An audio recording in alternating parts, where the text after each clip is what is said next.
is Magala Ethan. Okay. There is Gilbert from Led of Africa, Namiliango. Rita from St. Joseph, Nagalama. Pavin from Namungona Parents. Joshua from Mental SS, Ainembavazi, Midland. Okay.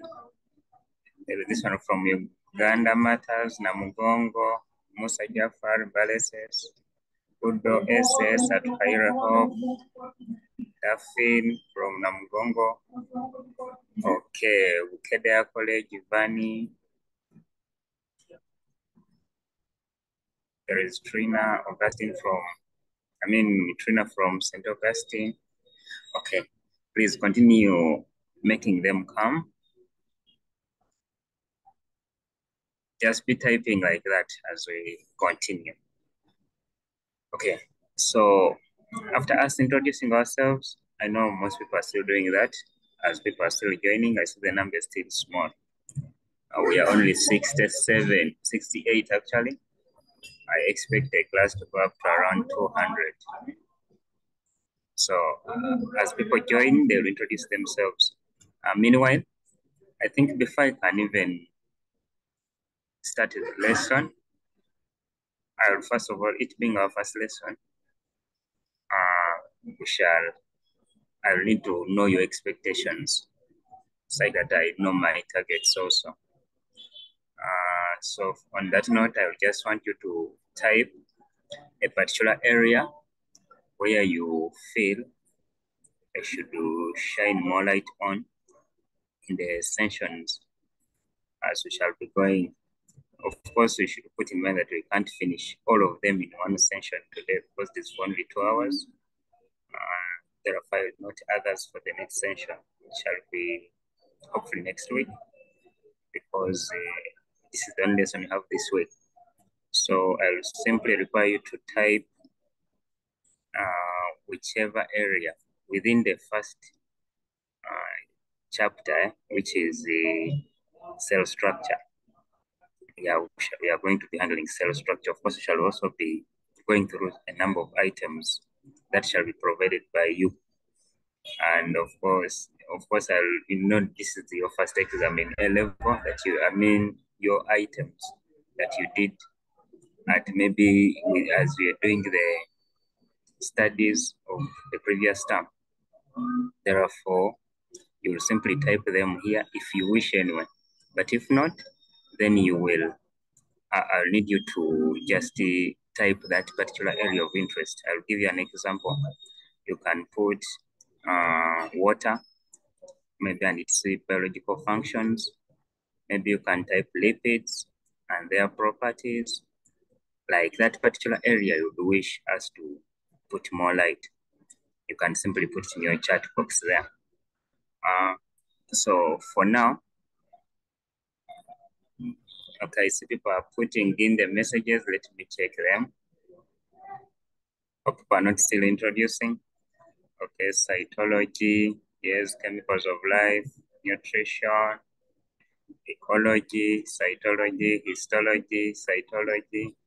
Okay, ecology, cytology, chemicals of life, water as a chemical of life, chemicals of life, especially proteins, lipids, histology. Interaction is with polar and non-polar substances, water, histology, mainly animal tissues, the fluid mosaic mode of the cell membrane. Have someone else here to know more about proteins. Maria wants to know. Okay, Maria was simply chatting. Hey, are you Maria? Assumed I was there for all day. Sorry. There is histology. Then Kawes Jackson, fluid mosaic model, summary of chemicals of life, lipids, factors affecting membrane fluidity, autotrophic nutrition, prokaryotes and eukaryotes, autotrophic nutrition, okay, water. Well, I see there are many of them. Okay. So I'll be following these charts to get better guidance. So I'll put them here. Okay. Okay. I'll straight away start the lesson. I know I've had a great time interacting. One thing I'll show is that we shall I'll make sure that I touch someone has put here, okay, back house, not yet. Someone has put here Krebs cycle and electron transport system. Please, we are going to handle all that. So genetics, okay, please keep them coming. So cytology, okay, keep them coming. So I'll start the lesson now. We are going to do water's superpowers and its biological function is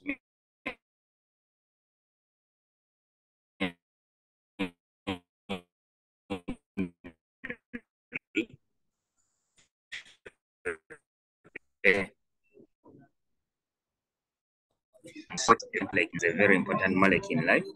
And of course, me presenting is Adam Nabende. I'm a teacher of biology. Some of my details are there, and of course, we shall interact more as we go on. However, I'll make sure that this lesson is completely learner-centered. So you'll be doing most of the work, or we shall simply be sharing what we know, and we gather from that to get what we don't know. So I'll take you to what we are going to cover today. So today we are going to understand the structure of the water molecule. Of course, this topic is under chemicals of life. So whoever is putting chemicals of life, we have already begun on them. Okay? Yeah. So we are going, among the things we are going to cover here today is structure of the water molecule. We're also going to understand the properties of water. And then we shall use those properties to justify the biological functions of water. And then lastly, we shall have the interactive session where you will ask questions. Then we shall also discuss on what we have covered. And then we shall come up with a refined product.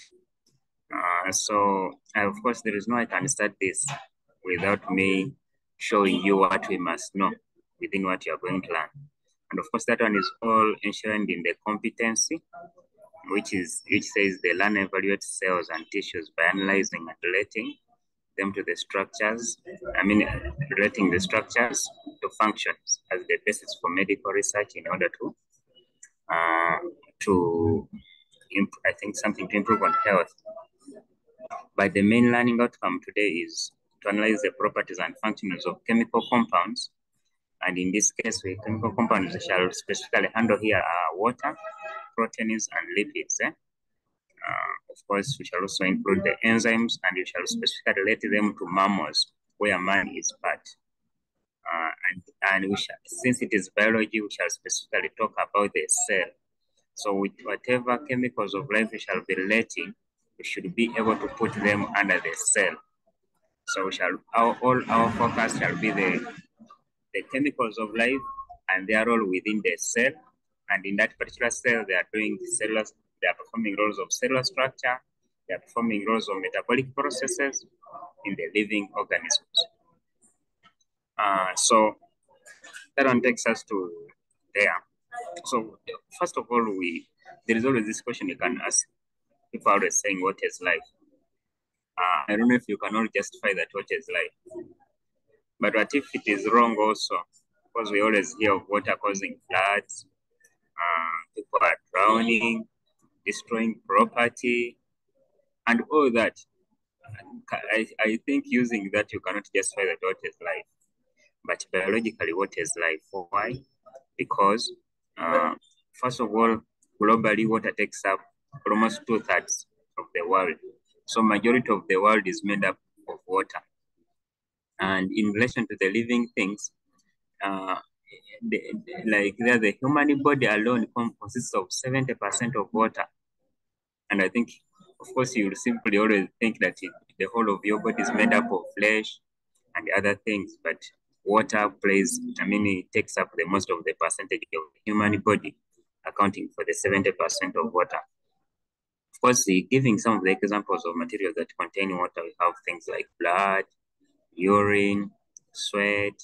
You can help me add more there. So, and for a cell, like the way that we shall mainly talk about a cell, cells are 70 to 95% of water, meaning majority of the percentage of the cell is water. So before we can proceed to the next slide, I want us to answer that. What do you think when a medic knows you are hydrated? How, in relation to what I've said here, that a cell consists of 70 to 95% of water, what do you think shall mean when a medic or a doctor or a nurse tells that you're dehydrated, meaning you don't have water? What does it imply? Type for me your response in the chat box there.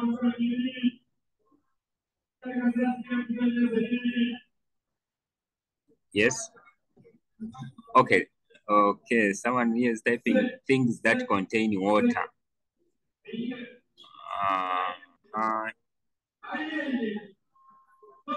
Okay, let's answer this.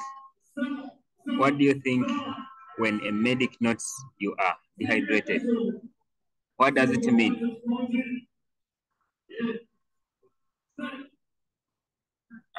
Vanchi has said that dehydrated, it means lack of enough water in your body.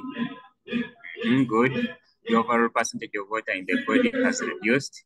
Good. The water percentage has reduced. I wish, okay, let's note the percentage, because remember I said the percentage of the body's water should be 70%. If a doctor says that you're dehydrated, what does it mean? Does it mean that your percentage is 0 now? Type there the percentage you think is right when you're dehydrated.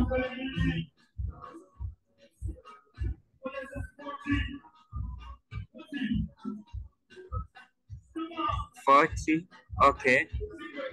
55, 65, 70, okay. 50, 20, 30,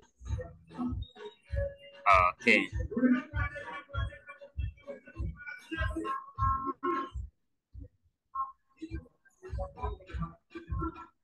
Okay. Okay. 60. Okay. It's okay. It simply means that your concentration, sorry about that.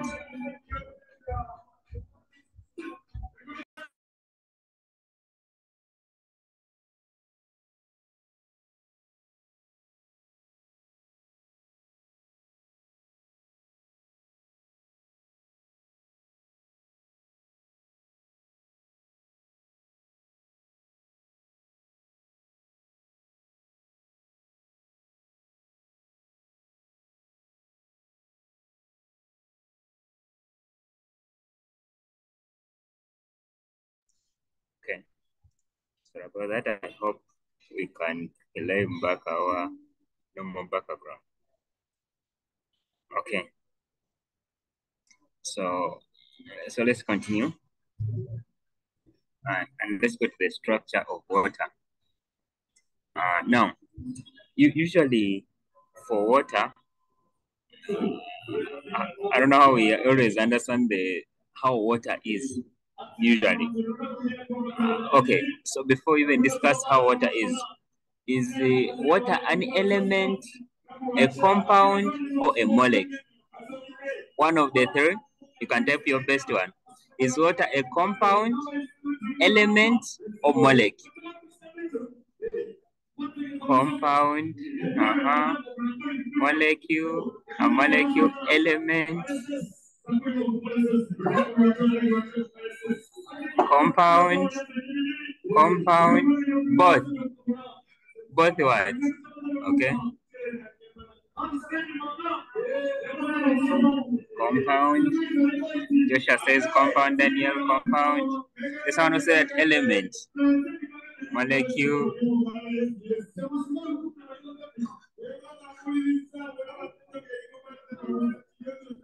Okay.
We can proceed, please.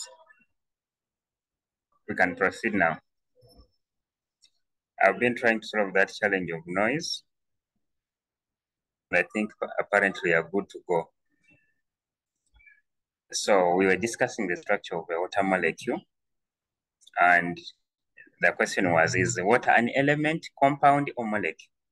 And people are giving very interesting ideas there.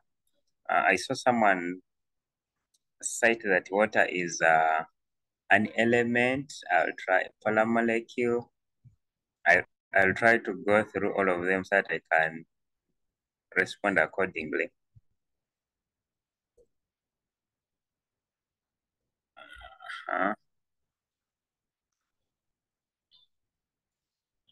Okay, Mia said that water is an element. Now, an element means that it is a substance which is made up of, okay, I will take it like it is made up of one kind of atom. For example, when we have many hydrogen atoms joined together, only hydrogen atoms, then that one, we shall call it an element, for example, using the knowledge of chemistry. But if a substance is made up of more than one molecule, let's say two molecules, they can be the same. Like, for example, hydrogen, they can be the same molecules. Then we can say that is a molecule. I mean, same atoms, then that one can be a molecule now. Then we have then another thing was it what? Molecule and compound, actually. Now, for water, a water molecule, it can be a molecule, I always call it. Why? Because it is made up of hydrogen and oxygen. Therefore, it is made up of two atoms. That's why we call it a molecule. Okay? But it's also a compound simply because it's also made up of different atoms, hydrogen and oxygen. So here we're going to discuss what is the nature of water. So water, we always write its formula like this, H2O, meaning it has two atoms of hydrogen and one atom of oxygen. And the hydrogen bonds to oxygen using a covalent bond. So you see the structure there. But you see the two, actually there are four dots up there on the oxygen. Those ones are called lone pairs. They come because of the way when we are bonding in chemistry. Remember, this is chemicals of life, so it has a lot of chemistry in it. those lone pairs come out because of the bonding. The bonding where not all electrons are shared. So the balance there is the one which we see as the lone pairs. Then we have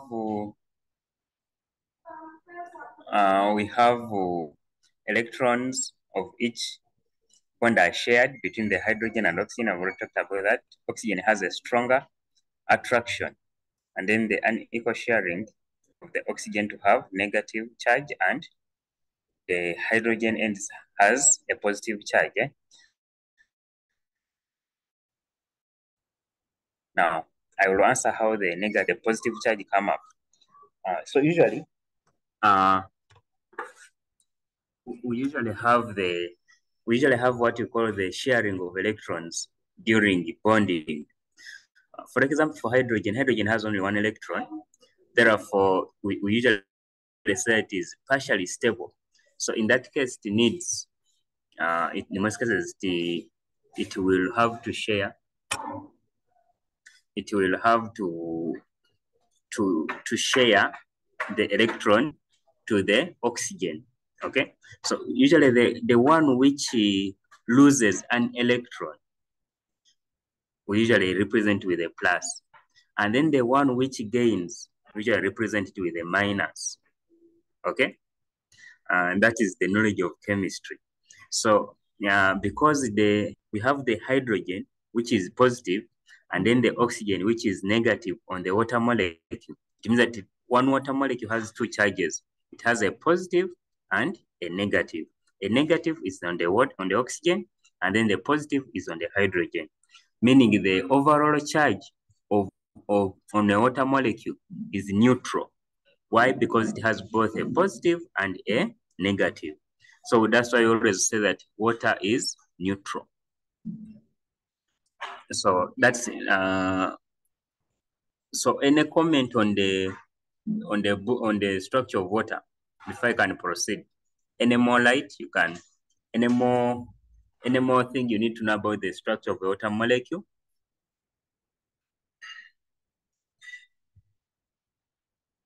You can type it in the message direct.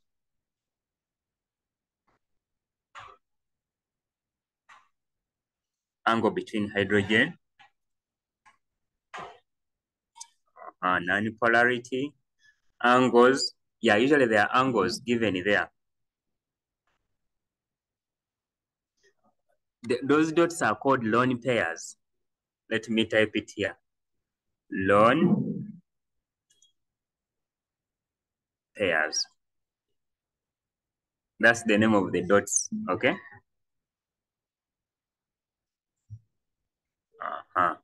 We are also going to talk about the amphipathic and all those things when you reach the lone pairs. So you should just wait humbly because we are going to handle all of them. How many bonds are between? We have two bonds. Of course, you have two hydrogen atoms bonded to the oxygen, okay? Yeah. Someone has put there the bonding angles. But remember here in biology, we are relating the chemical properties to the biological properties, okay? So that's why it should be important for us to note that. Why is water called dipolar? Dipole. It is simply dipole because it has the positive and the negative, and therefore it is like it is like a battery. A battery has the positive and the negative. However, I'm going to explain that when you reach polarity. So we are going to add more information as we go on. So that one shows you clearly what a water molecule is. Someone is asking that why does it have a partial positive and negative? Because that the hydrogen ion, we said the hydrogen ion is positively charged, okay? And then the oxygen is negatively charged. Why? Because the oxygen has 2 to 6, okay? Therefore, it needs 2 electrons to get satisfied. That's why because it has to gain, that's why it gets a negative. While the hydrogen loses, that's why it has a positive. Okay? So because the water molecule has hydrogen and oxygen which have different charges, that's why we say that it is dipole or dipolar, or it has the negative ion, not negative, okay, negative charge, not ion, to simply put it. So that is a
Okay. Oh, sorry. My microphone has been muted. Oh, sorry about that. I'll go back to where we stopped, please. I think we were here.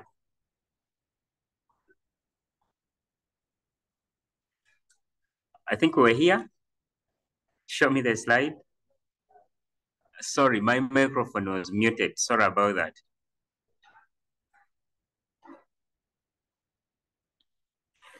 Sorry about that. Where were we? Here. We were here, I think. One molecule of water. Okay, here. I think on the structure of a water molecule, right? So we were supposed to proceed to one molecule of water. And that's the way it is, okay? Two hydrogen atoms are bound into one oxygen atom, okay? Through covalent bonds, okay? So usually these are many water molecules joining together. So when there are very many like that, that's when you said, so meaning when you have,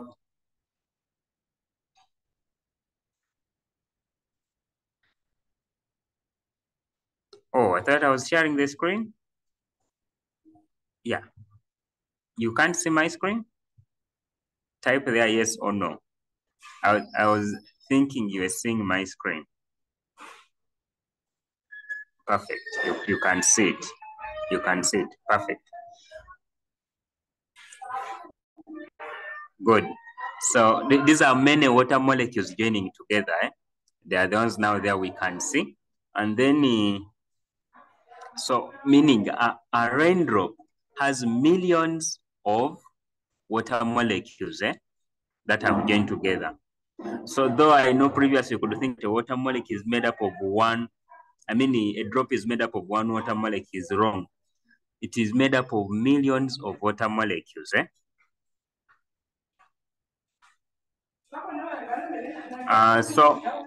Polar molecules. So what is a polar molecule? So we should understand what a polar molecule is.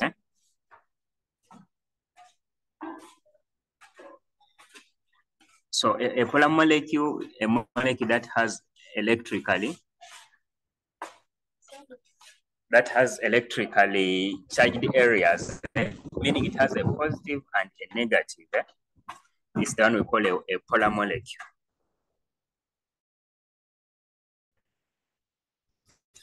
Oh, so we can also call polar substance or a polar molecule or a polar compound, but for the purpose of our water molecule here, we shall call it, of course, a polar molecule, simply because it has oxygen and hydrogen.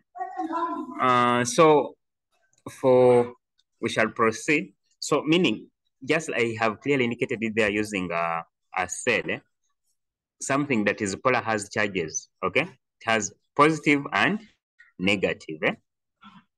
And then something that is non-polar has no charges, okay? So, but for our water is polar, because remember it has hydrogen that is positively charged and oxygen that is negatively charged. So that is our structure of the water molecule.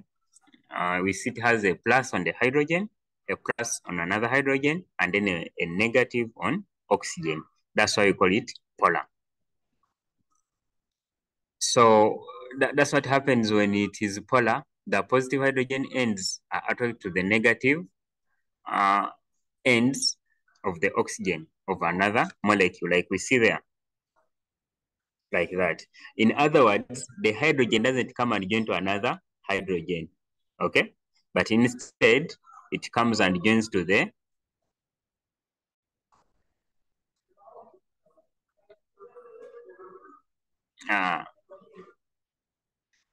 so that is it. Hydrogen comes and joins to the oxygen, okay? However, the hydrogen cannot come and bond to another hydrogen. That one is unrealistic, okay? Because the hydrogen must only bond to one element, okay?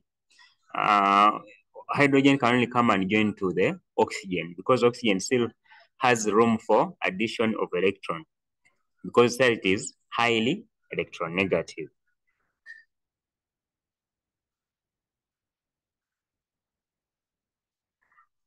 So it is because of these polar properties that we can, I mean, it is because of the polarity of the water molecule that gives it its function is, I mean, its properties, like properties of cohesion, adhesion, specific heat, universal solvent. Is someone in the wrong class? I see me typing wrong class then. Okay, please, we in the right class, just that we are doing biology, but we are doing chemicals of life. So we should get some background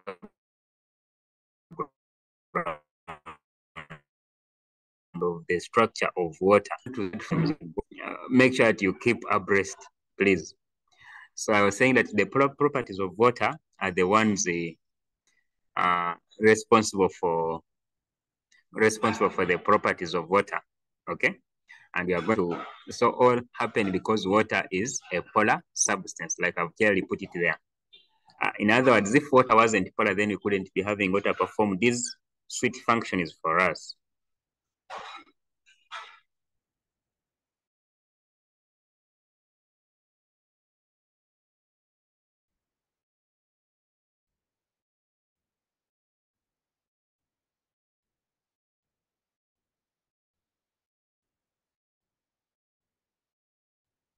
And water, and then now we are left with all these solvent, I mean, it being solvent, tension, adhesion, cohesion, buoyancy, and all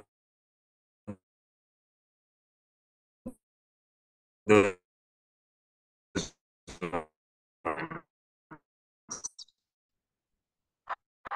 So all biological with capillary action. Now, capillary action, you've always ever heard about this. Remember, since primary, you could talk about how my network, is it okay now?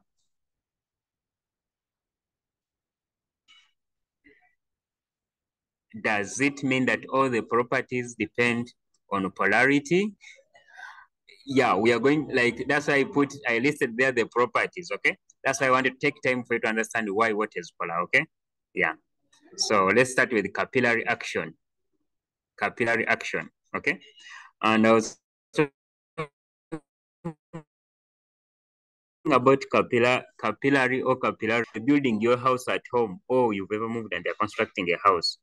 You often see them start the house from the foundation, deep down in the soil, okay? I'm going to elaborate on all of them, please. Buoyancy, I'll talk about it. Buoyancy is simply the ability to float, Yeah.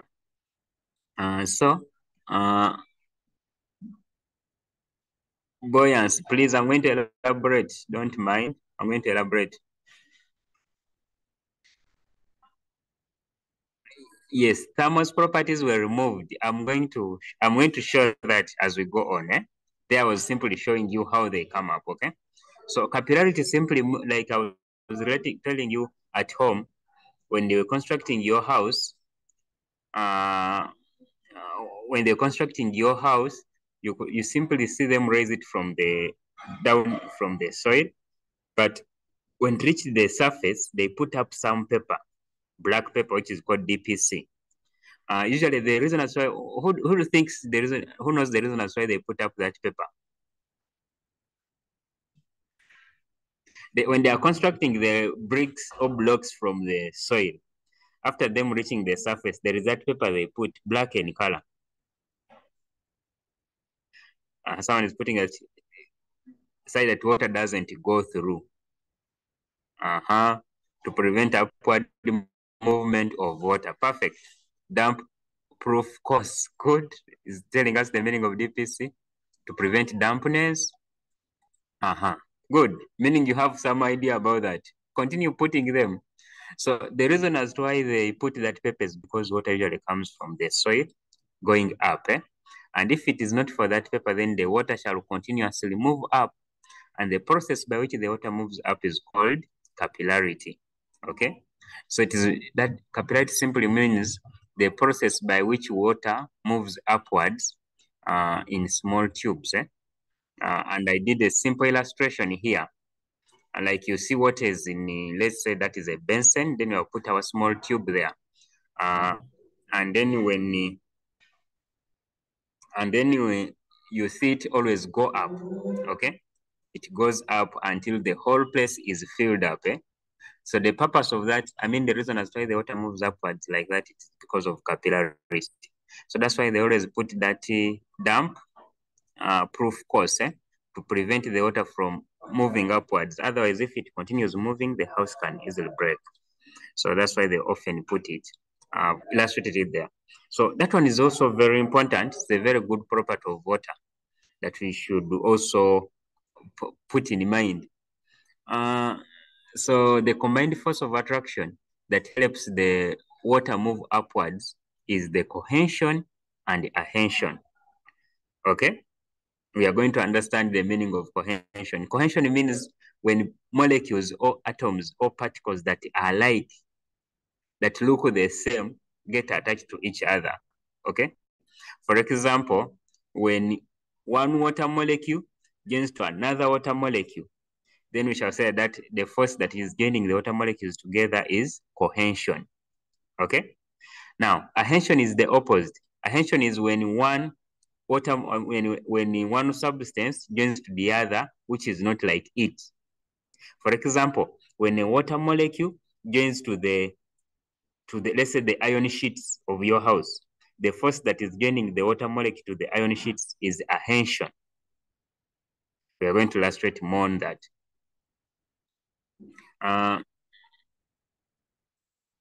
Then we also have another important property, which is called surface tension. Surface tension is the ability of substances to float on the water. All those ones occur because of the cohesion forces that join water molecules together. Please, when you say pardon, you put the specific thing I should pardon. Maybe I say Queen Dora saying that pardon. No, iron sheets. I didn't say that iron sheets, I mean the roof, the ones which make your roof. I meant that. I was just illustrating to try to help you understand the difference between cohesive forces and adhesive forces. Okay? And I said cohesion or cohesive forces are those forces that join atoms or substances that are alike together. For example, if A joins to A, then the force joining A to A is cohesion. Okay? But if A joins to B, then the force joining A to B is adhesion. Do you get it well now? But don't mind, I'm simply first explaining the properties like I showed you my outline. I'm first explaining the properties and then I'm going to relate to the biological functions, okay? So you just follow. For now, you understand the properties. That's what I'm trying to explain, okay? Later, we are going to relate to the two.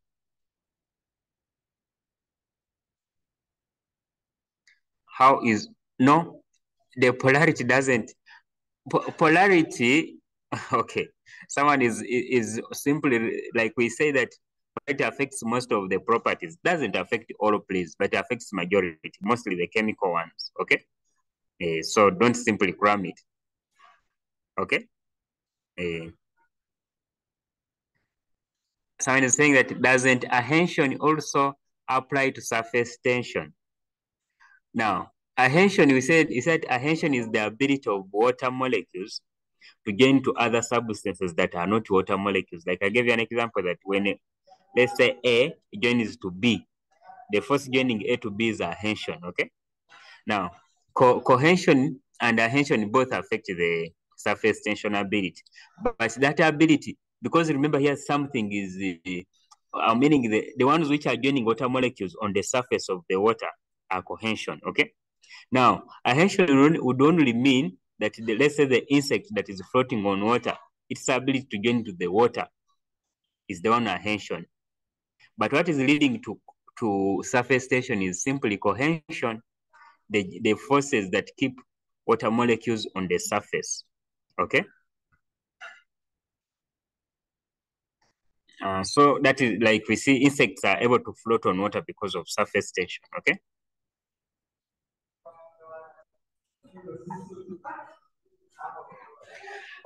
Okay, so that's what we are seeing, surface tension. So the tightness across the surface of water, that molecules pulling on one another.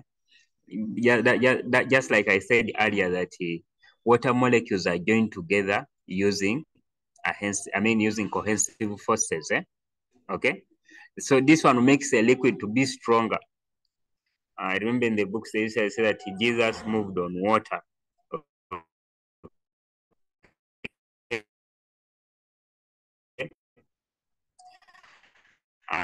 And now, usually,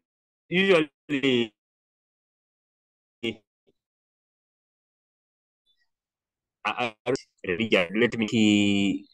Usually, a question is, can a person walk on water? Anyway, let's first interact there. Can a person walk on water?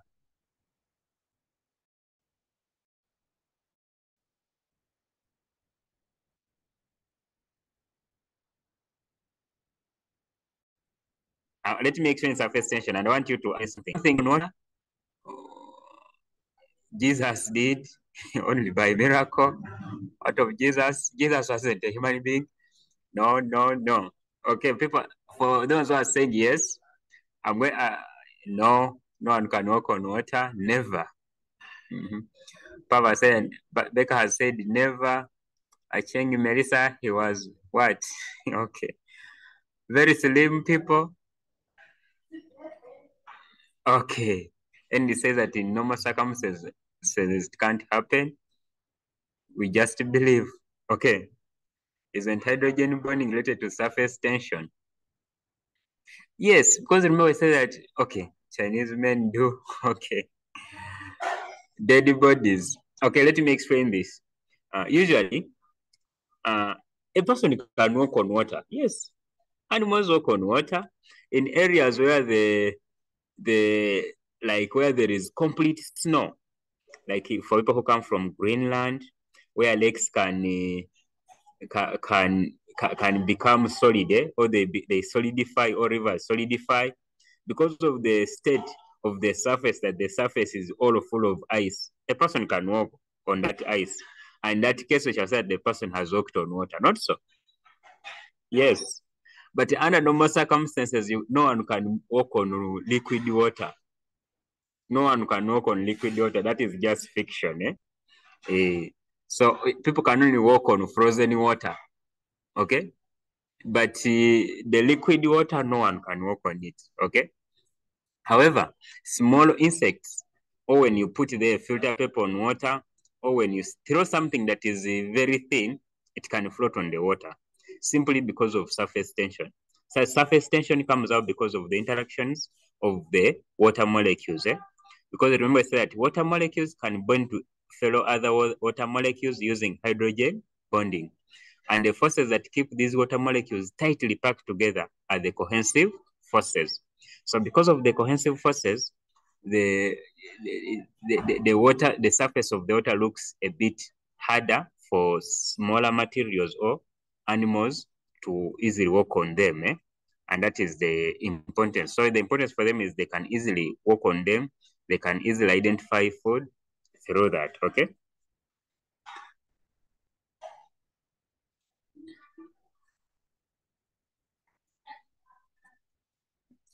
And then another property is what is a universal solvent. Like we always know at home there.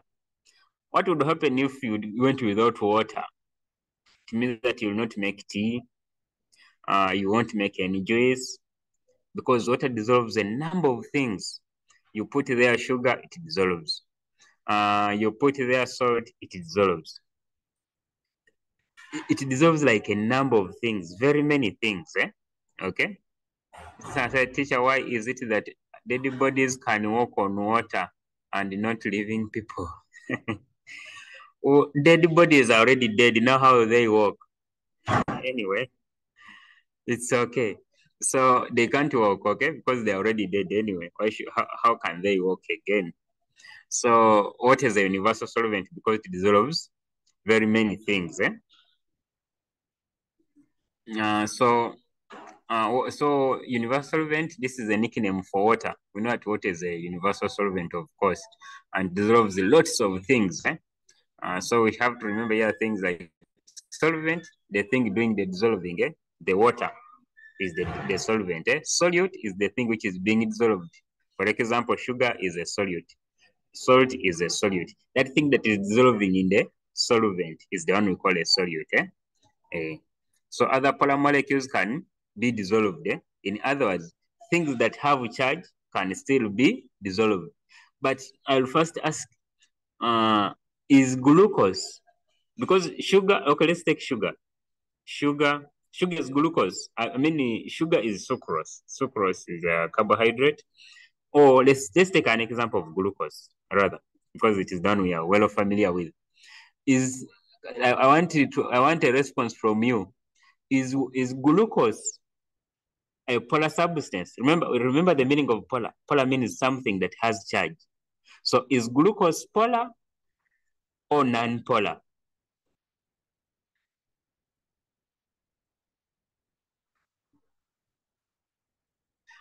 You should tell me why. Say yes, glucose is polar because you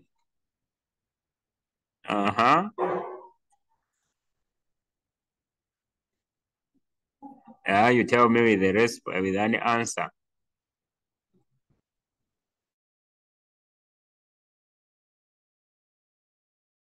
Mirella polar, why?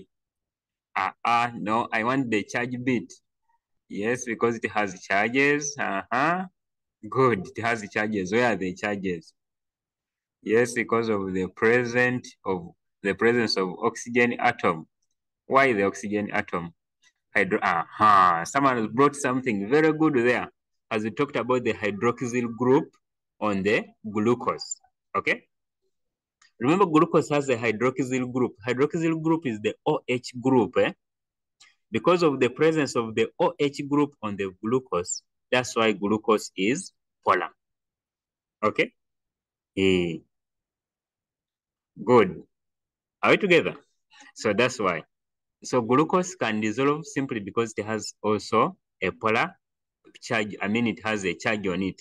The OH groups. Okay? Yeah. That's a good idea now. So we can now proceed. Non-polar substances do not dissolve. I think I've already talked about that. So can you think of some example of a non-polar substance before you can proceed? Type it there. Well, it is biology, but it is chemicals of life. That's why you're seeing a lot of chemistry. Sand, good. Milk, sunflower, benzene, petrol, fat, paraffin, soil, fats. So all those ones, all those substances that don't dissolve in water, as said, they are called the non-polar. Okay? All those substances that do not dissolve in water are called non-polar. All those ones which don't have charge on them, cholesterol, yes, good. Yes, that is Brittany. Lipid, Daphne said lipid, there is Infinix X6525 who said that. And gases, okay. All those substances that don't have charge are called. What about those which contain carbon? Is carbon having charge? No.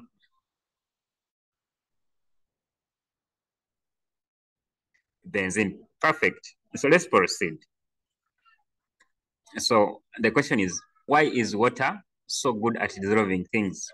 Because water is a polar molecule, and is so I'll put there why it is a polar molecule. Okay. So that explains why water is is a universal solvent.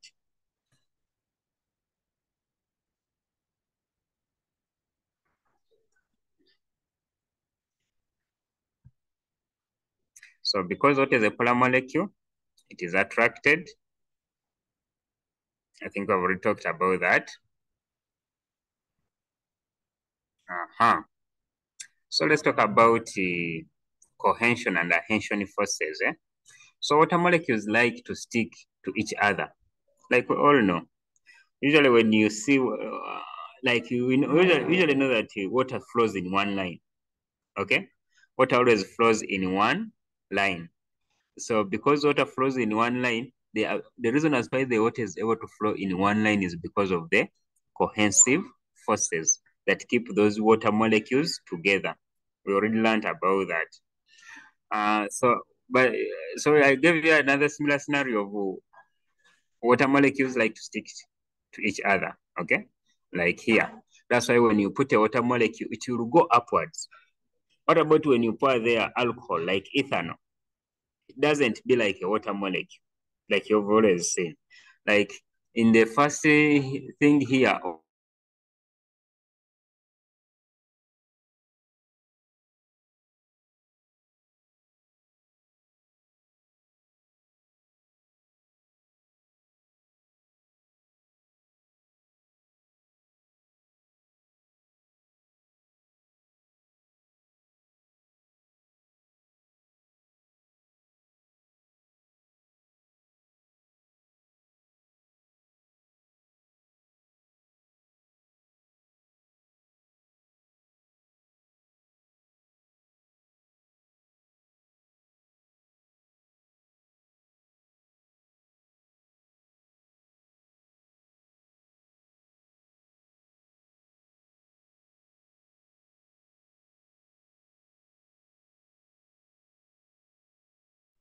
sorry about that.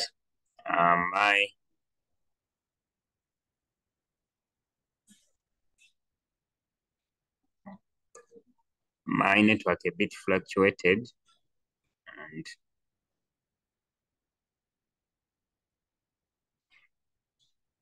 okay. So we on adhesion, So because what is a polar molecule, it is attracted to other substances, So adhesion is different from cohesion, like I've already put it. Cohesion, water molecules are joined together. Adhesion, a water molecule is joining to another substance that is not a water molecule. Okay? Yeah.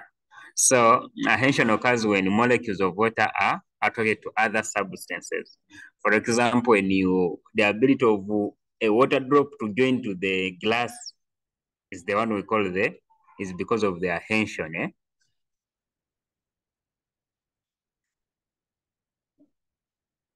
I've given you just a brief example there. Adhesion is going on between the windshield and the water drop, and that's what it happened. What happens?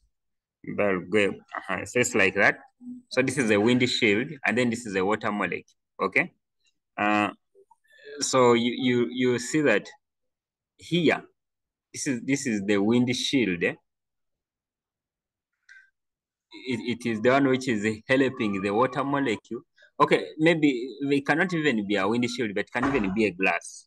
Okay, the ability of this water molecule to join to this windshield or to the glass is by adhesion. To simply put it, when a water drop or a water molecule joins to another substance, the force that joins the two together is the one we call adhesive force or adhesion. So cohesion, water molecules like to stick to each other. Adhesion, water molecules like to stick to other things. And that's the summary of it all.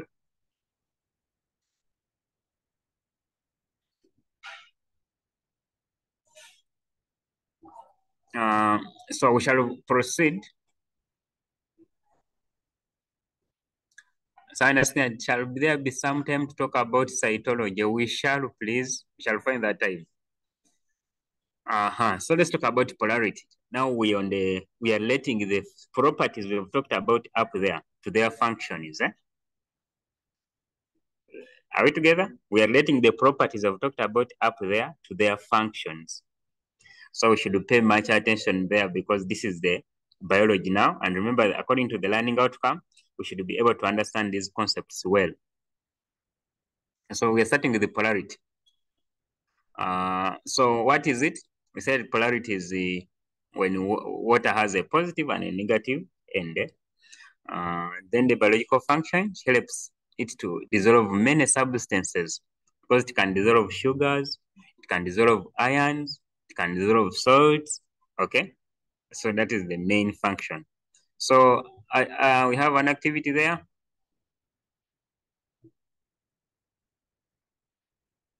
Which of these dissolve in water? You list for me the ones which dissolve in water. They are very fast.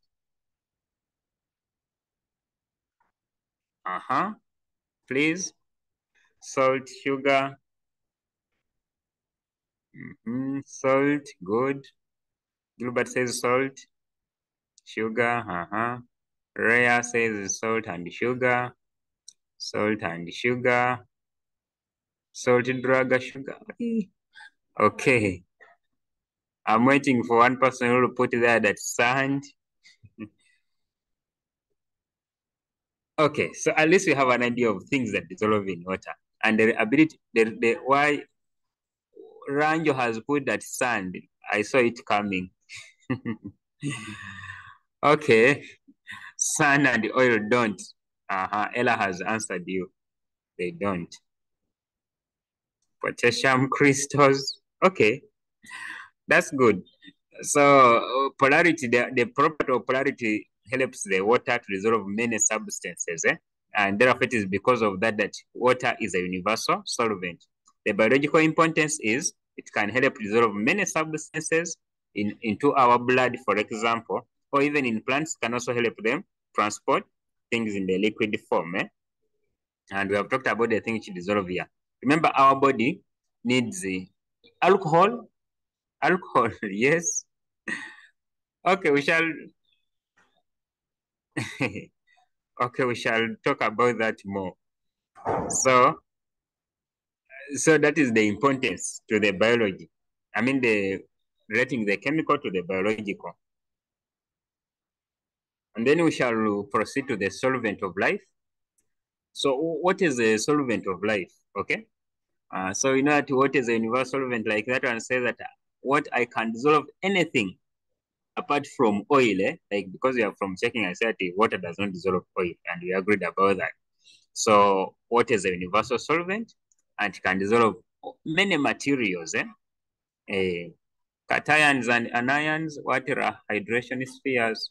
Please don't bring, this is biology, not chemistry, okay? Just that because it is chemicals of life, that's why we are talking about a lot of chemistry in it. But I'm trying to reduce it, okay? So biological function, it enables transport nutrients and wastes in the blood, because if it wasn't for water being a universal solvent, what do you think if water couldn't dissolve substances, what would happen to digestion? Let's answer that question. If it wasn't for water dissolving many substances, what do you think would happen to let's say you're eating cassava? Josh said blockage of digestive tract. Good. Jack says it would not happen. I thought there are ions and anions. Jongo Joke is not answering the question. Could die of constipation? Yes. Abrasion. Good. There would be no digestion because water dissolves most things. Good.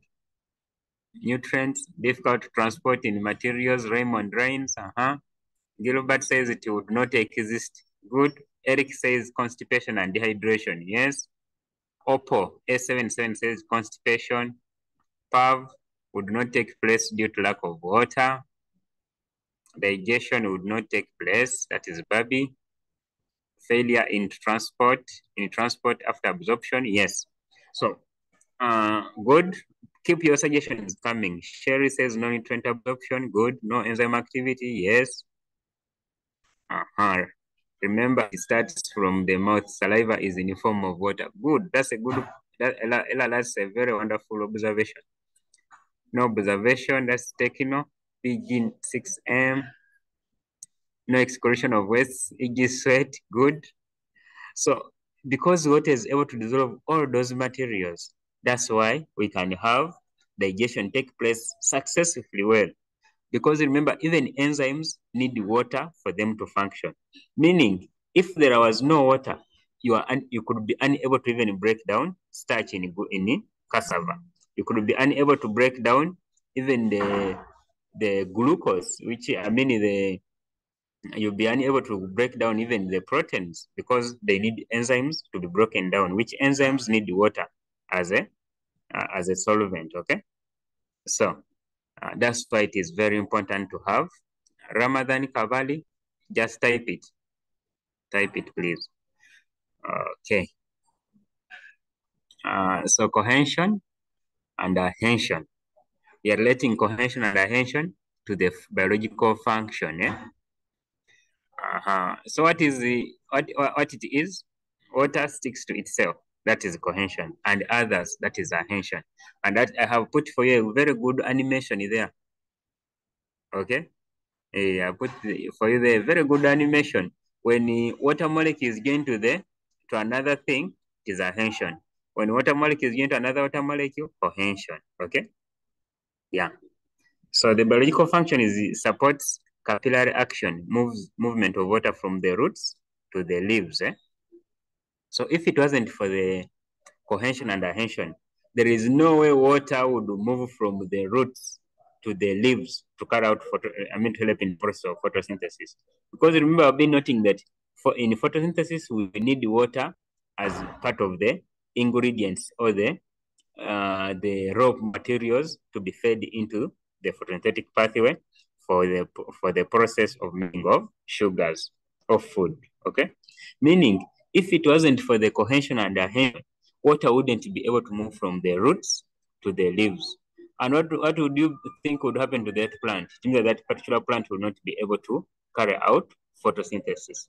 And the next thing shall be the plant drying up and dying. Okay. So which water power makes plants drink from the ground? Let's answer that very fast. Capillarity, son said capillarity. That is Josh. Transpiration pool. Good. Capillarity, osmosis. Gilbert says osmosis, cortical osmosis. Which topic is this? Oh. There's someone who's not getting things well there. Adhesion, that's Musa Jafar. Capillarity tube. Okay. Capillarity stream of transpiration. That's by Maria Priska. Root pressure. Pav says osmosis, transpiration pool by Techno BG6M. Enid says transpiration pool. Angel, is translation correct? Translation. Is translation correct? I don't know. Phagocytosis, no. Adhesion. Active transport. Okay. So the power that makes water move from the soil, from the ground, is adhesion and cohesion force. Okay? Adhesion and cohesion forces.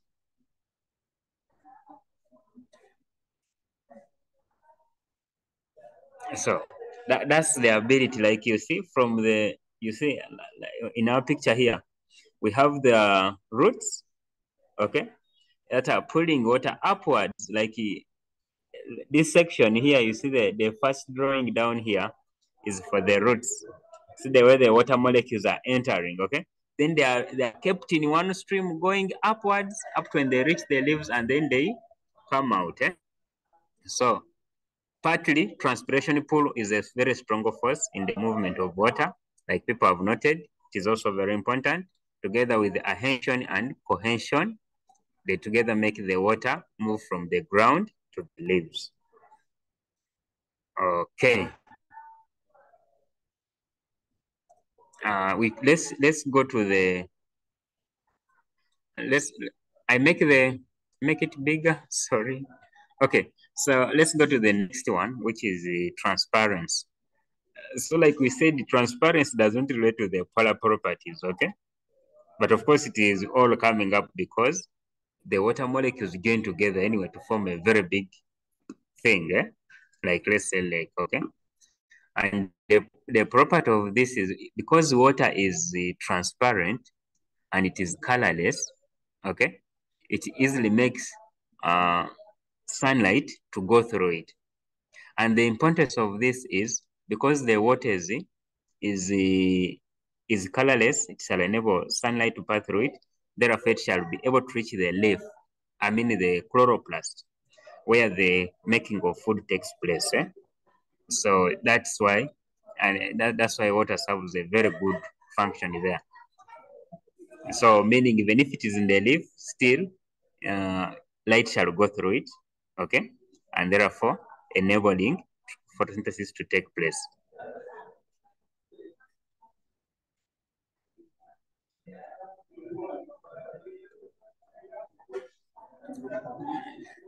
Does hydrogen? No, no. This is just independent, okay? There is no burning related here. Here the whole thing is water being colorless. Therefore, it enables sunlight to go through it.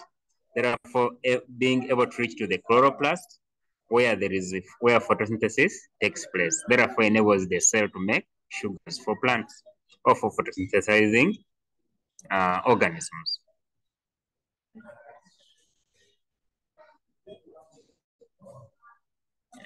Surface tension, we already talked about this. Water has a greater surface tension than most other hydrogen bonds, substances.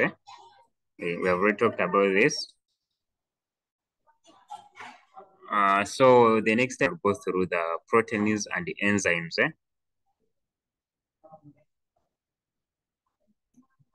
Senora said that it also enables aquatic animals to obtain food. Perfect. Because water is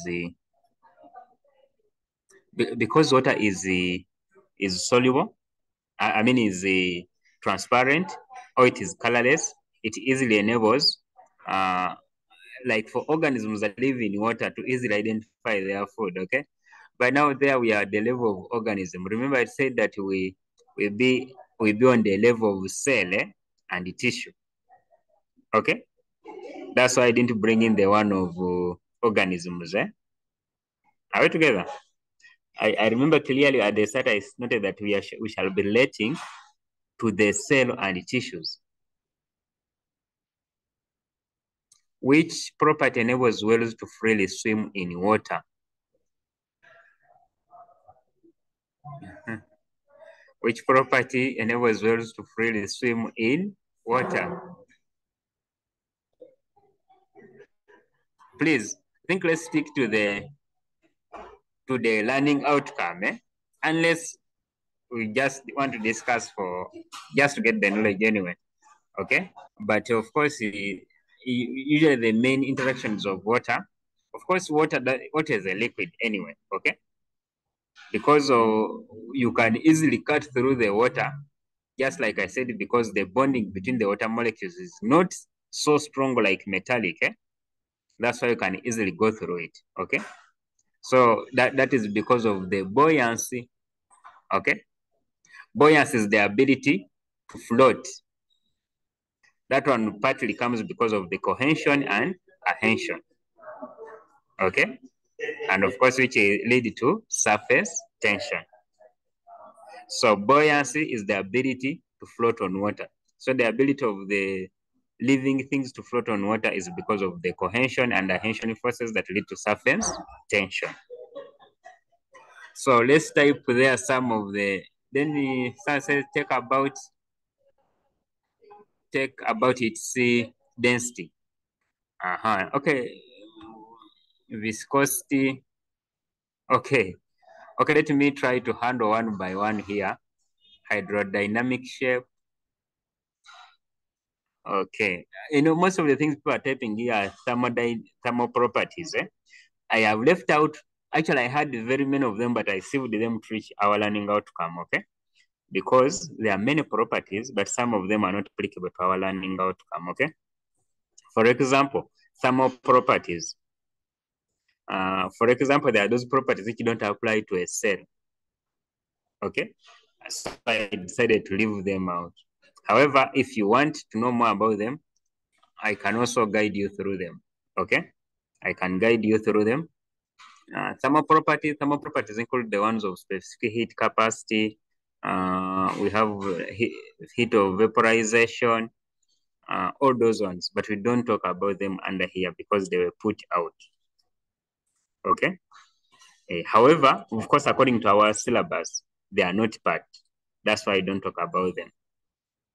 Someone said that I talk about the freezing point. Yes, it is also important to talk about it. Someone here has, please explain how viscosity of water enables whales to swim. Like, viscosity is the ability of a substance to flow. Okay? Viscosity is the ability of the substance to flow. Because water easily flows, just like I said, because its bonding is not, they are not so strong that they cannot enable a substance to go through it. That's why even when you're swimming, you can easily break through the water. Why? Because of the nature of bonding.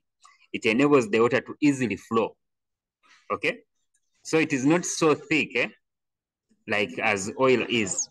Because it is not so thick, that's why it enables whales and other swimming organisms to easily go through them.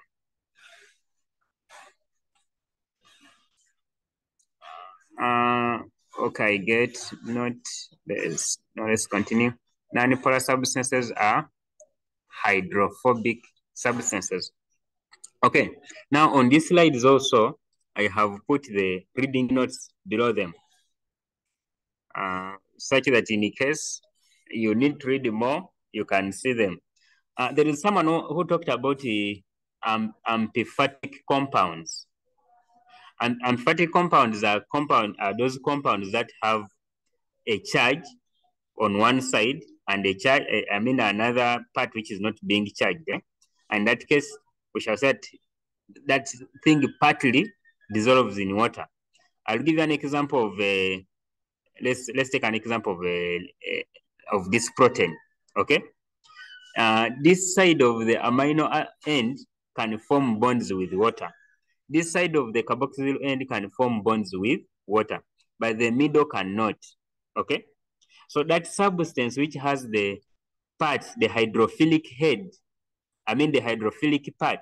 Hydrophilic means that part which can dissolve in water or which is water loving. And then the hydrophobic part is the part which cannot dissolve in water or water hating. So substance that is amphipathic is that substance which is of that kind. It has one end which can dissolve and the other end which does not dissolve. Examples are proteins.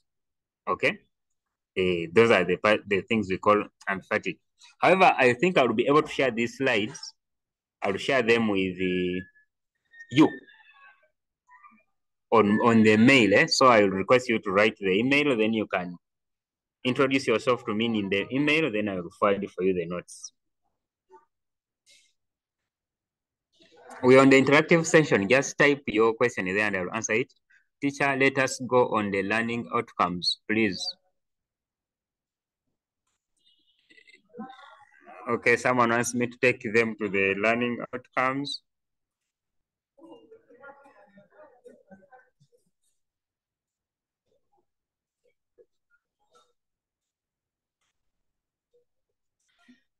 There they are.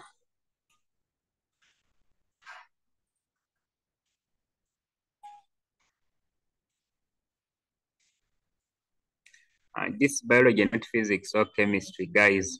Okay, I think this one was just a warning. Ella, we are talking about water, right? Yes. I talk about transport medium. I think we talked about that. Water being liquid at room temperature enables whales to swim. Okay, that's good. Okay, sir. Water has a low viscosity. Talked about that. Therefore, it gives the cell its shape. We have the incompressibility. Wow, good. Thank you for reminding me on that one. There's that property of incompressibility. Okay? There is the property of incompressibility. Let me explain this to you. Usually you see when you put the water in a cavera, for example, and you tie it, you always see that much as you'll be pushing, the water cannot go out, or it is not hard like a stone. The purpose of that is because it enables, one, it can enable movement in some organisms like earthworms. That's so it is a form of a skeleton. But the most important thing when you are relating to the cell is the water, the ability of water being compressible helps to give the cell its shape. Just like we know the cell has a cytoplasm, which is made up of a semi-liquid, or the one we call an aqueous material. And because of the cytoplasm having the aqueous material, which is made up of water, it helps to give the cell its shape. Otherwise, if it wasn't for the water in the cell, then the cell would be losing its shape every time, or it would be very rigid.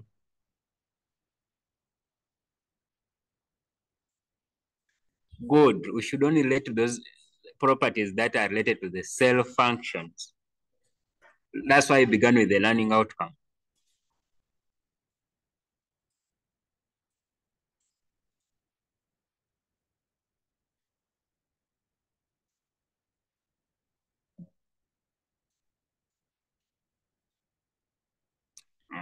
Cells not freeze, but all the heat properties were removed. So we shall not dwell so much on them. Water has low viscosity, which allows it smooth flow. I think I've talked about that.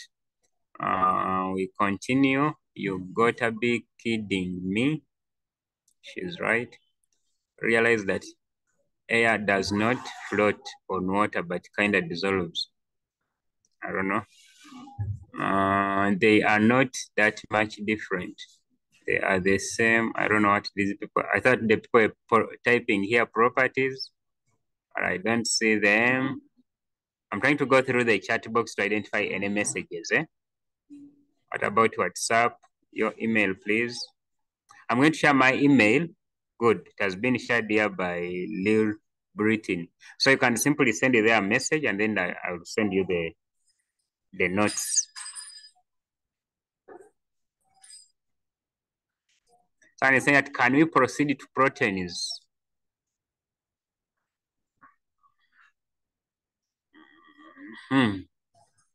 Okay. Okay. So I think let's briefly go through the proteins. And because I see we have done most of the part here underwater.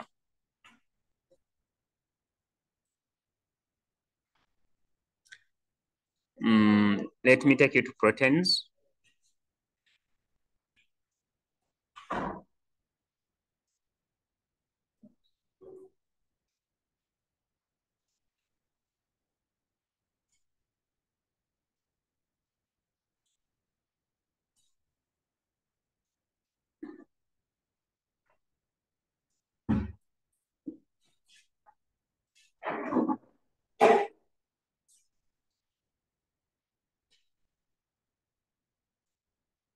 Okay.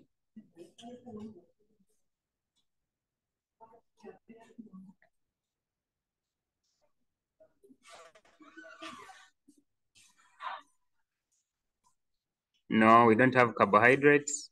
We don't have carbohydrates in the new curriculum, but shall handle them, of course, in the preceding topics.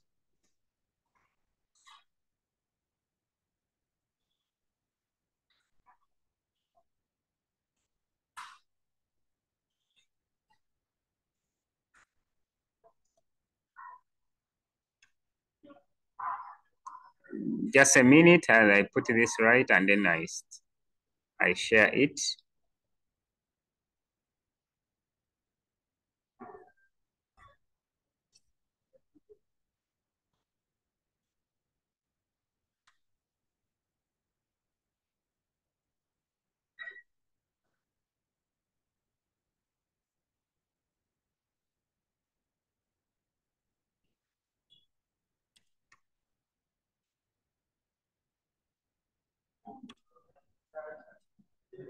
Okay.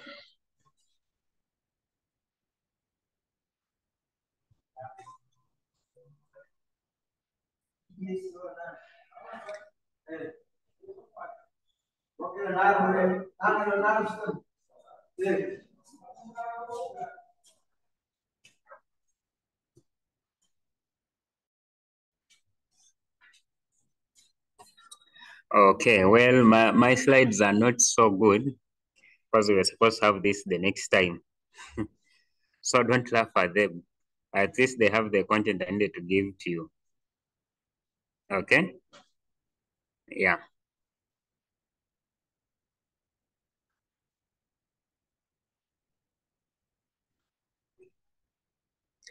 So proteins are the most abundant organic molecules of the living things. So just like we know that our body is made up, the body is majority of, I mean, the makeup of our body is majority is proteins. That's why often you don't eat a lot of proteins anyway.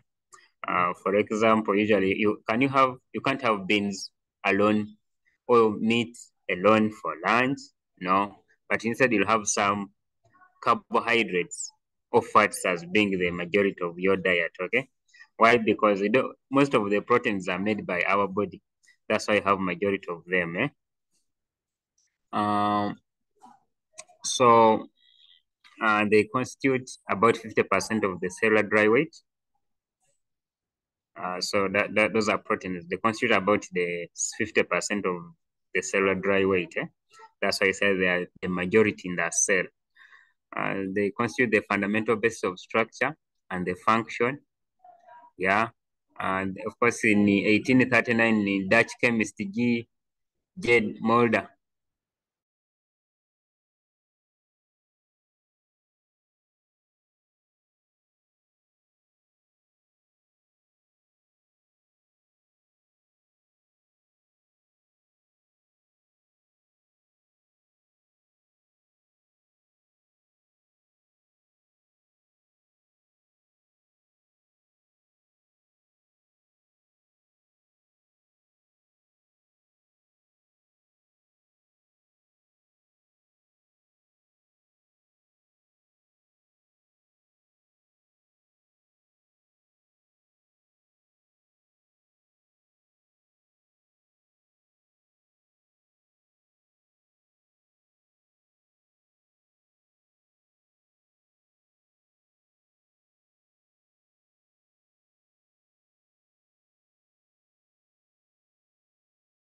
Sorry about that. Sorry about that. It was my network.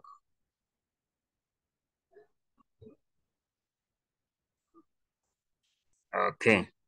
So the proteins are nitrogenous macromolecules, or they are made up of they are mainly made up of nitrogen, okay, and are composed of amino acids. So what are amino acids? Amino acids are a group of organic compounds containing two functional groups, amino and carboxyl. So the amino group NH2, it is the amino. NH2 is amino. If you want to put E, we call it amine. Amine has three hydrogen atoms, but the one which has two is called amino. So for us in biology, you have the amino group, not amine group, okay? So it's basically while the carboxyl group, the COOH, is acidic in nature. Basic is the same as alkaline. In other words, when you put the litmus paper, it turns blue if you put on the amino side. But when you put it on the carboxyl side, it brings red. So there are about 300 amino acids that occur in nature, and only 10 of them occur in proteins. 10 of them.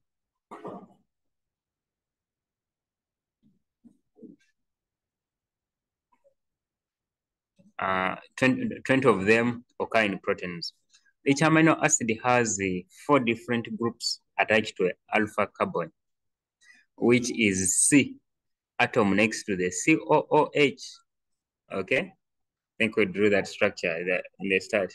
So these 4 groups are amino group, COOH group, hydrogen atom, and side chain. So proteins have different levels of organization. You have the primary structure, secondary structure, and then we have the tertiary structure, and then we have the quaternary structure. So the primary structure simply refers to the sequence of amino acids that are present in a polypeptide chain. So the sequence of amino acids, the way amino acids are arranged together, is what we call primary sequence of amino acids, or the primary structure of the amino acids. So amino acids are covalently linked by peptide bonds or covalent bonds. And then each component amino acid in the polypeptide chain is called a residue or moiety. Okay? And by conversion, the primary structure of protein starts from the amino acid N and ends in the carboxyl terminal C end. So usually what the implication here is, when you're joining amino acids together, you don't come and attach to you don't join to the N side, but instead you join them to the carboxyl side. Next time I will show you how different amino acids join together in a video. Then we have mainly two types of proteins. We have the fibrous proteins that consist of long fibers and are mainly structural proteins. For example, keratin. Keratin are fibrous proteins that make hair. At least we all have hair. For us, of course, humans don't have fur. Humans have hair. So hair, fur, and skin are all made up of keratin. Keratin is a fibrous protein. Then in globular proteins, these ones fold into compact spherical shapes, and then their function include biosynthesis. For example, we have myoglobin. We have myoglobin is a form of storage of energy in muscles. So it is a form of, it stores oxygen in the muscles, which oxygen is used in the making of energy. Of course, we also have hemoglobin, but hemoglobin is another form also, of course, that we shall talk about when we reach that particular part. I'm simply giving you an overview, and then majority of it we shall do it when the right time comes. So for now,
so those are some of the proteins, the different proteins we have. We have hemoglobin there, we have collagen, and of course, hemoglobin is these are quaternary structures. And those are some of the things. So let's go to the structure of proteins for now. So we have the primary sequence of amino acids. That is, primary simply refers to the sequence of amino acids that form a polypeptide chain. Secondary, interaction of form coils and sheets. Now in a secondary, the polypeptide chain tries to coil around to form what we call beta pleated sheets. Beta pleated sheets simply refers to the coiling the bonding which is occurring between the chains. I hope you can elaborate that in the next lesson. And then tertiary refers to the interaction. Interaction is cause coils and sheets to form, fold upon each other. So this one is, I think we can simply show this here for you to easily understand it. Let me try to get the easy way we can understand this.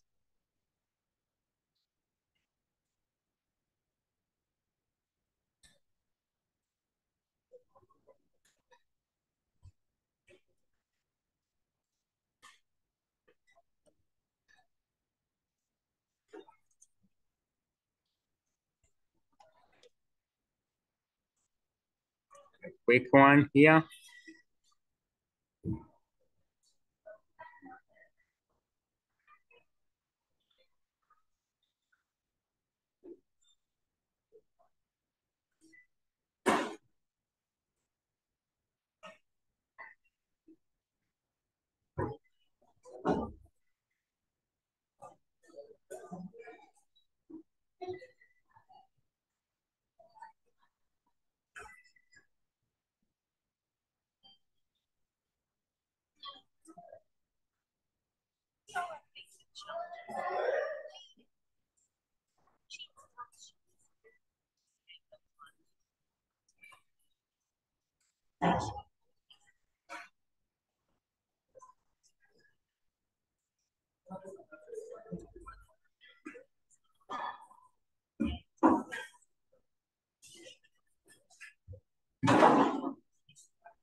Okay. True, the notes are not ready.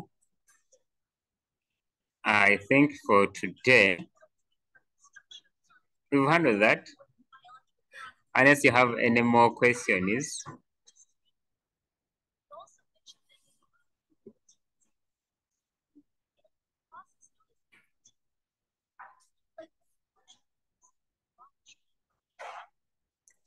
Good.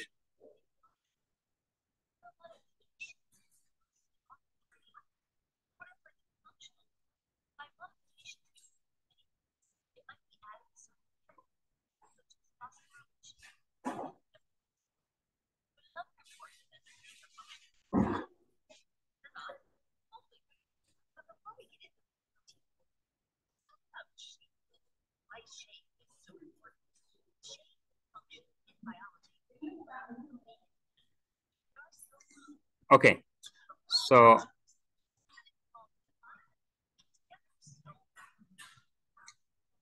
we are going to share all this. You'll get them through Mr. Kaziba.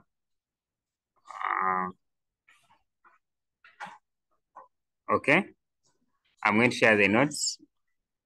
Today I was prepared to take you through the chemicals of life and specifically water. And I hope it has been so for water. I hope it has been so good. The slides you'll get them through Mr. Kaziva. I'm going to share with him immediately. Please, Ella, type your question once more, maybe. Ella, type your question.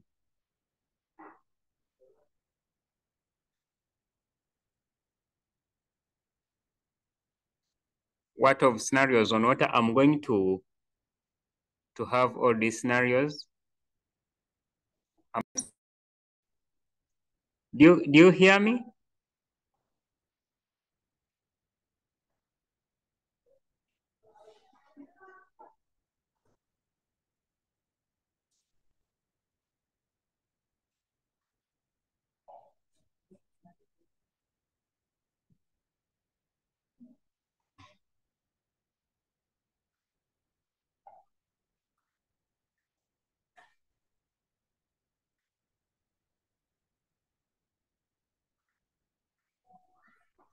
Do you hear me now?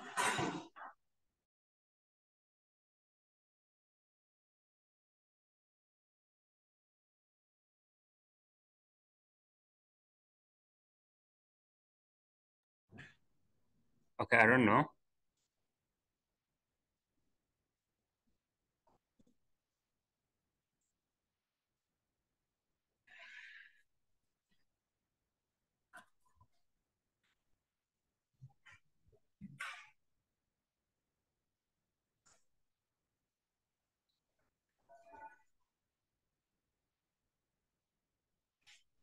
You get me? Okay. The group is still full. I wanted to get the questions here.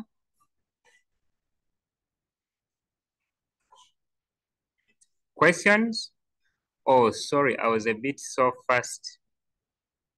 Next time better, please. Ella said she had a question, but I don't get the question well. I'm going to share items. I have a number of items I can share with you, of course, and I will share them with you concerning the whole of the first topic we have covered.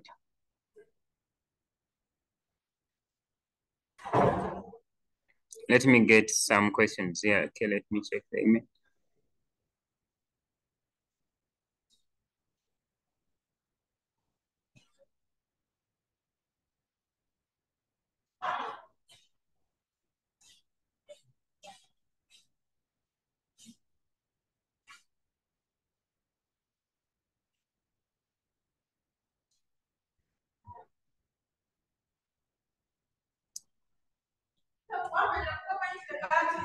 Teacher, how does DIA relate with homeostasis excretion? How does DNA or DIA? How does DIA, I hope it is DNA. Put it right. Priska. Is it DNA or RNA, I mean, or DIA?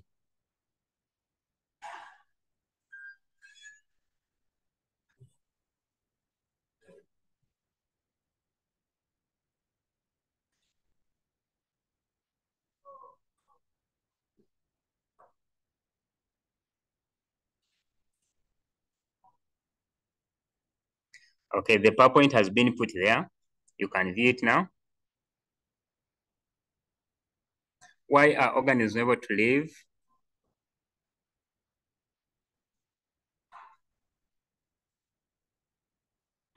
You didn't answer this then? Where? This, I mean water. Teacher, can you send the notes and the item in the holistic group? I've sent it here. Someone can download and then share it. Toss links for the discussion group. Yep, they are the same. Okay, but they are full, and those are for groups A and B. Get the notes from the group.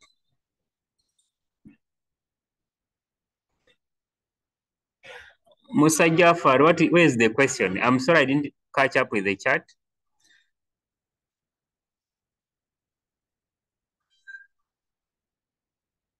Okay, type the question in the remaining 9 minutes, then we handle it. Type the question, please.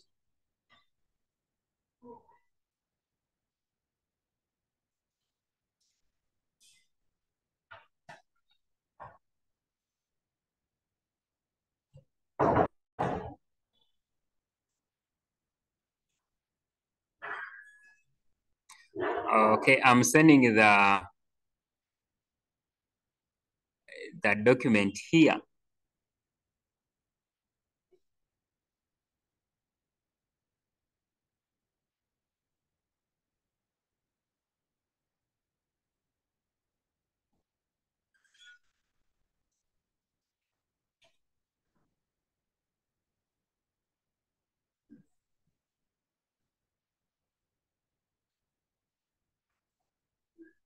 Gilbert, I sent it to Gilbert. Gilbert can share it here.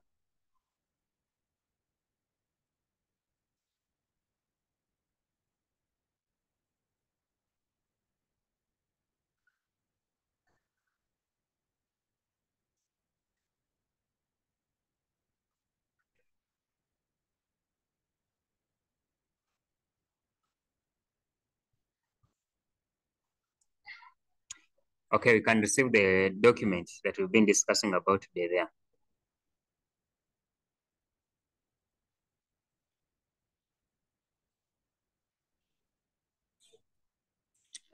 The email.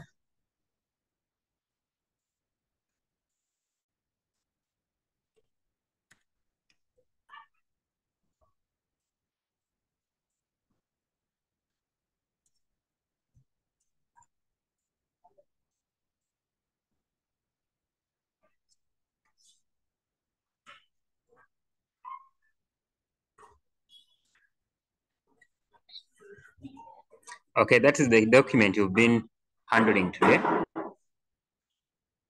Okay. So please, in this last minute, I want you to type what you think we should improve in the next lesson so that we can present better and simply give a positive criticism.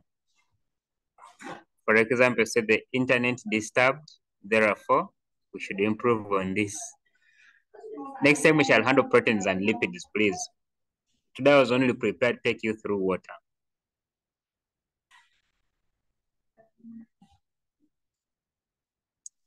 Yes, next time cytology we shall also do it. So how to access the notes and items. I've just put them here. We shall ask during the lesson. The problem is when you let you ask using audio, you can mess up the whole thing. That's why we can't always mute you.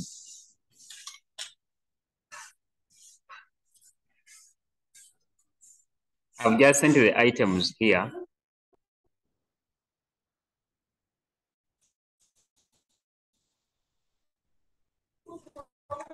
In the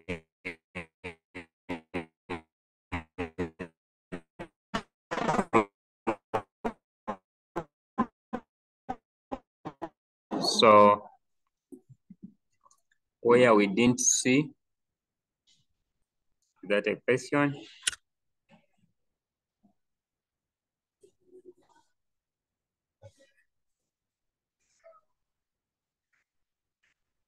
Okay.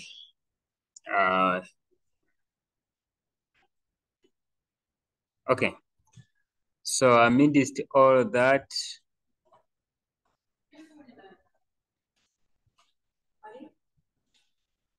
I think we should always raise our hands when asking or inquiring. Yeah, Gilbert, that's a good idea. You should raise up the hand and you inquire. That's good. Next time better.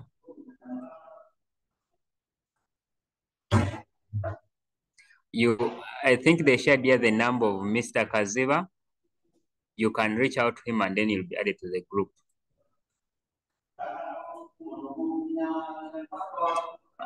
You can download the PowerPoints for today that I used for teaching. Gilbert has shared them there. Can Senior Therese have a meeting also?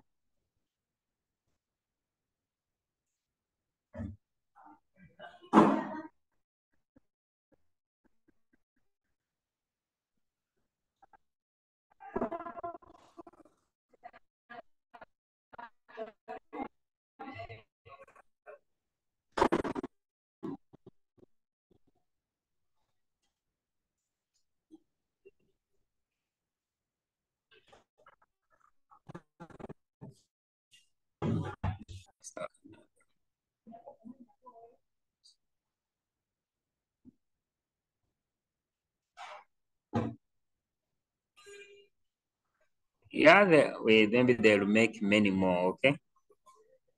They'll make many more.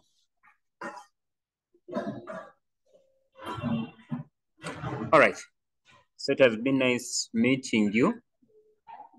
I always believe in a Japanese saying, Kaizen, which means a continuous improvement. So I'm sure we shall continue making these lessons better.